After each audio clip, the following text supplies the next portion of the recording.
आखिर चंद्रयान 3 के चांद पर उतरने से क्या फायदा होने वाला है? अगर चांद के दक्षिणी ध्रुव पर चंद्रयान 3 की सफल लैंडिंग होती है तो कैसे भारत विश्व चैंपियन बन जाएगा? नमस्कार दर्शकों, अभी आप देख रहे हैं भारतीय मीडिया नेटवर्क। अभी आपको ले चल रहे हैं चंद्रयान 3 मिशन की एक एक जानकारी की तरफ। अब से चंद्रयान 3 की चांद पर लैंडिंग में सिर्फ कुछ ही घंटे बाकी रह गए हैं, यानी कामयाबी की सबसे बड़ा काउंटडाउन शुरू हो चुका है। 23 अगस्त की शाम यानी आज शाम चंद्रयान 3 की लैंडिंग होगी। इसरो की तैयारी पूरी है। इंतजार अंतरिक्ष की दुनिया में नया इतिहास रचने को है। बहुत लोगों के मन में सवाल यह है कि चंद्रयान 3 की लैंडिंग के बाद क्या होगा। चांद पर भारतीय वैज्ञानिकों की कामयाबी में देश और दुनिया के लिए क्या संदेश छिपा है, आइए आपको समझाते हैं। चंद्रमा का सबसे बड़ा रहस्य खुलने वाला है। क्या नासा से पहले चांद पर जिंदगी खोजेगा भारत?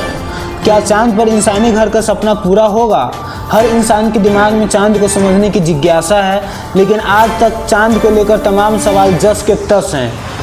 दुनिया भर के अंतरिक्ष वैज्ञानिक चांद को पढ़ने की कोशिश में जुटे हैं। यहाँ तक कि राष्ट्रीय वैज्ञानिकों और अंतरिक्ष प्रशासन नासा से लेकर यूरोपियन स्पेस एजेंसियां चांद पर इंसानी बस्ती का दावा कर चुकी हैं। दुनिया का सबसे शक्तिशाली मुल्क अमेरिका चांद तक पहुंच गया, लेकिन चांद का रहस्य सुलझाने में नाकाम रहा। रूस चांद तक तो पहुंच गया, लेकिन चंद्रमा पर जीवन की संभावना है या नहीं, इस सवाल का जवाब तलाश नहीं सका। चांद पर चीन की अंतरिक्ष यान भी लैंड हुआ, लेकिन चांद की पहेली सुलझ नहीं सकी।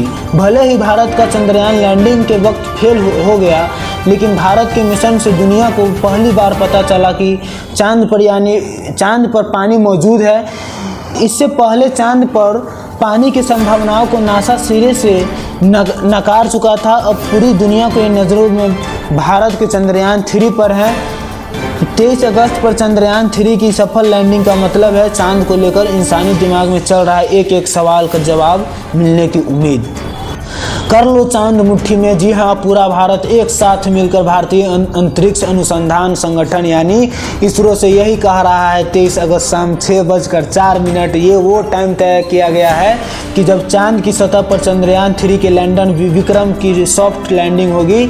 जाहिर सी बात है कि हर किसी की धड़कनें बढ़ी हुई है, क्योंकि चंद्रयान 2 की क्रैशिंग लैंडिंग हुई थी, लेकिन इस दफ़ा तैयारी इतनी तगड़ी है और इसरो के वैज्ञानिकों का दावा है कि चंद्रयान 3 की लैंडिंग तो होकर ही रहेगी, और इसके लिए 23 अगस्त की तारीख भी बेहद सोच समझकर चुनी गई है।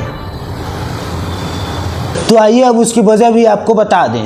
नंबर 1, चंद्रयान 3 की लैंडर और रोवर चांद की सतह पर उतरने के बाद अपने मिशन का अंजाम देने के लिए सौर ऊर्जा का इस्तेमाल करेगा। नंबर 2, चांद पर 14 दिन तक दिन और अगले 14 दिन तक रात रहती है। अगर चंद्रयान ऐसे वक्त में चांद पर उतरेगा जब वहाँ रात हो, तो वह काम नहीं कर पाएगा। नंबर 3, इसरो सभी चीज़ों की गणना करने के बाद इस नतीजे पर पहुँचा है कि 23 अगस्त से चांद की दक्षिणी ध्रुव सूरज की रोशनी उपलब्ध रहेगी। नंबर 4, वहाँ रात्रि की 14 दिन की अवधि 22 अगस्त की सप्ताह हो रही है। नंबर 5, 23 अगस्त से 5 सितंबर के बीच दक्षिणी ध्रुव पर धूप निकलेगी, जिसकी मदद से चंद्रयान का रोवर चार्ज हो सकेगा और अपने मिशन को अंजाम देगा।